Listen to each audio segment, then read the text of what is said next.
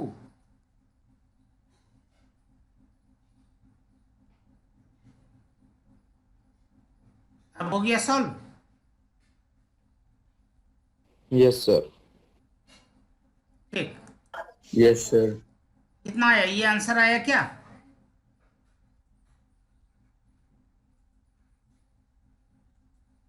Yes sir. ठीक है। Yes sir, यही आया। और कोई स्टूडेंट? किसी की आवाज नहीं आ रही है भाई, केवल आवेश की आवाज आ रही है। सर आ गया। समझ में आ गया? Yes sir. Thank you. अब नेक्स्ट क्वेश्चन। नेक्स्ट क्वेश्चन ये है,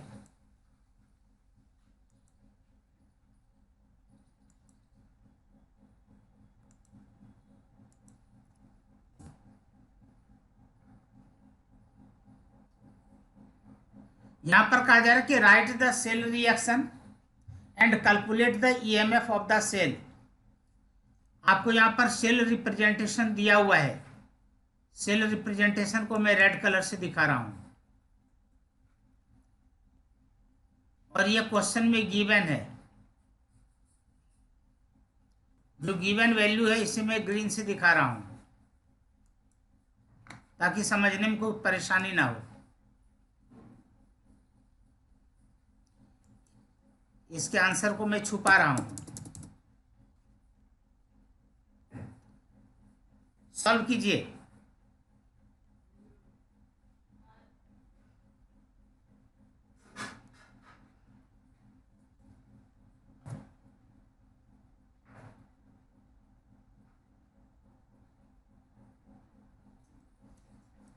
देखना है कि सबसे फास्ट और सही कौन करता है।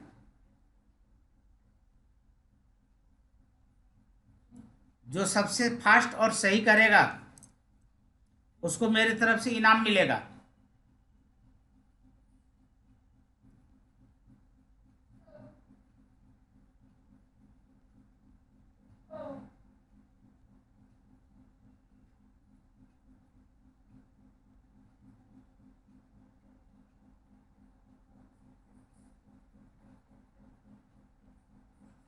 तनिष्क, सॉल्व हो रहा है क्या?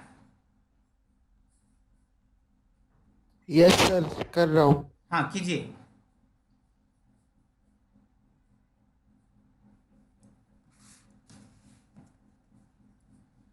कोमल, अरविंद, सौरभ अत्री, आप लोगों की आवाज नहीं आ रही है। शिवम, मनीष, मुनीश, सचिन, मोहित, कर रहे हैं सर। यस सर, कर रहा हूँ। हाँ कीजिए।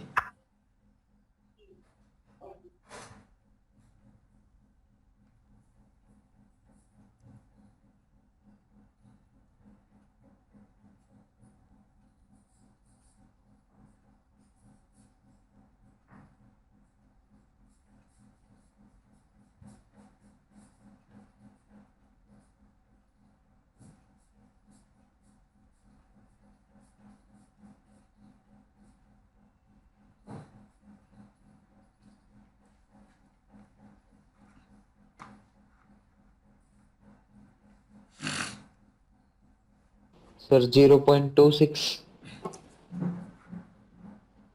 बिल्कुल सही। कौन? आवेश बोला क्या? Yes sir. हाँ थैंक यू। हाँ 0.26 वोल्ट। जिनके समझ में नहीं आया वो समझ ले। यहां पर सबसे पहले आपको यहां पर क्या लिखना है? Cell reaction. यहां पर देखो किस तरीके से लिखना है। मैंने आप लोगों को बोला था ये वाला जो पोर्शन है यह एनोड है और राइट साइड वाला पोर्शन कैथोड है। तो लेफ्ट साइड में यहां पर क्रोमियम का क्या हो रहा है? ऑक्सीडेशन हो रहा है। तो क्रोमियम ने अपना 3 इलेक्ट्रॉन्स लूज किया और एनोड पर ये रिएक्शन हुआ, और कैथोड के ऊपर यहाँ पर फेरस आयन ने इलेक्ट्रॉन लिया और यह आयरन में कन्वर्ट हो गया। अब यहाँ पर देखिए कि यहाँ पर 3 इलेक्ट्रॉन यह लूज कर रहा है और यह 2 इलेक्ट्रॉन ले रहा है। यदि यहाँ पर दोनों जगह अलग अलग चार्ज हों तो हमें n किस तरीके से निकालना होता है। यहाँ पर इसको बैलेंस करेंगे तो मैंने आपको बताया था कि इस 3 इलेक्ट्रॉन्स को जो दोनों में कॉमन है, यहाँ पर 3 इलेक्ट्रॉन्स हैं, इसको आपने 2 से मल्टीप्लाई कर दिया, ये बन गया 6, और यहाँ पर 2 इलेक्ट्रॉन्स हैं और इसे आपने इस 3 से मल्टीप्लाई किया, ये भी बन गया 6, और ये दोनों कैंसिल आउट हो गए। आपके पास क्या बचा? एरो से पहले क्रोमियम, तो 2 क्रोमियम बचे हुए हैं, आपने यहाँ पर लिखा 2 क्रोमियम। उसके बाद यहाँ पर 3Fe2 पॉजिटिव है, तो आपने यहाँ पर लिखा 3Fe2 पॉजिटिव। और एरो की दूसरी तरफ देखें, यहाँ पर 2 क्रोमियम 3 पॉजिटिव है, तो हमने लिखा यहाँ पर 2 क्रोमियम 3 पॉजिटिव, और ये हमारे पास है Fe3 मैंने 3Fe, तो आपने यहाँ पर 3 आयरन लिखे। ये तो हो गया आपका ओवरऑल रिएक्शन। अब उसके बाद आपने यहाँ पर E0 सेल निकाल लिया। हम लोगों ने इससे पहले पढ़ा था E0 cathode minus E0 anode. तो कैथोड के वैल्यू में से आपने एनोड के वैल्यू को माइनस किया और 0.30 वोल्ट आपको यहाँ पर E0 सेल का वैल्यू मिला। जब अपने को यहाँ पर निकालना है EMF, तो इस फार्मूले के अंदर आप पुट करें। E0 सेल की जगह पर आपने लिखा 0.03 माइनस फार्मूले में 0.0591 बाय n। n कितना हो गया? 6 हो गया क्या? क्योंकि यहाँ पर देख रहे हैं 6 इलेक्ट्रॉन्स हैं। लॉग, अब क्रोमियम आयन का कंसंट्रेशन आपने यहाँ पर लिखा, फेरस आयन का आपने यहाँ पर कंसंट्रेशन लिखा, और खास बात जो यहाँ पर याद रखनी, ये जो 2 है वो यहाँ पर पावर 2 लग गया, और Fe2 पॉजिटिव के ऊपर जो 3 है वो पावर यहाँ पर 3 लग गया, और इसे आपने सॉल्व किया, आपको मिला यहाँ पर 0.26 वोल्ट। यहाँ तक किन्हीं को कोई डाउट भाई? No sir. चलिए, तो अभी तक जितना हम लोगों ने पढ़ा था उसके न्यूमेरिकल्स अभी तक हम लोगों ने कर लिए हैं। अब आगे मैं आपको लेकर के चल रहा हूं कोलरोच लॉ। ये था हमारा लिमिटिंग, ये कोलरोच लॉ। सबसे पहले तो आप यहाँ पर कोलरोच लॉ को इस तरीके से याद रखेंगे, limiting molar conductivity of electrolyte या weak electrolyte, limiting molar conductivity of electrolytes कोई भी हो are equal to the sum of limiting molar conductivity of all cations and anions या all ions are present in the electrolytes। Electrolytes के अंदर जितने भी cations और जितने भी एनायंस होते हैं, इन सभी कैटायंस और सभी एनायंस का जो लिमिटिंग मोलर कंडक्टिविटी होता है उसके सम के बराबर उस कंपाउंड का लिमिटिंग मोलर कंडक्टिविटी होता है। जैसे मैंने यहाँ पर एल्युमिनियम सल्फेट लिया है और हमें एल्युमिनियम सल्फेट का लिमिटिंग मोलर कंडक्टिविटी निकालना है, तो हमें यहाँ पर एल्युमिनियम आयन का लिमिटिंग मोलर कंडक्टिविटी पता करना होगा और सल्फेट आयन का लिमिटिंग मोलर कंडक्टिविटी पता करना होगा। जितने भी एल्युमिनियम आयन के मोलर कंडक्टिविटी हैं और जितने भी सल्फेट आयन के मोलर कंडक्टिविटी हैं, दोनों को जब आप प्लस कर देते हैं तो आपको इस इलेक्ट्रोलाइट का मोलर कंडक्टिविटी मिल जाता है। यहां तक समझ में आ गया क्या? Yes sir. हाँ, अब कल हम लोग यहाँ पर क्या करेंगे, लिमिटिंग मोलर कंडक्टिविटी के एप्लीकेशंस पढ़ेंगे आज आप लोग अपने घर में बुक में जा करके पढ़ लेना, ठीक है। और फिर कल शुरू कर देंगे हम लोग primary cell, secondary cell and fuel cell, और सबसे लास्ट में होगा रस्टिंग। तो 2 लेक्चर और लगेंगे और ये अपना 3rd यूनिट कंप्लीट हो जाएगा। तो आज का मीटिंग ओवर करते हैं।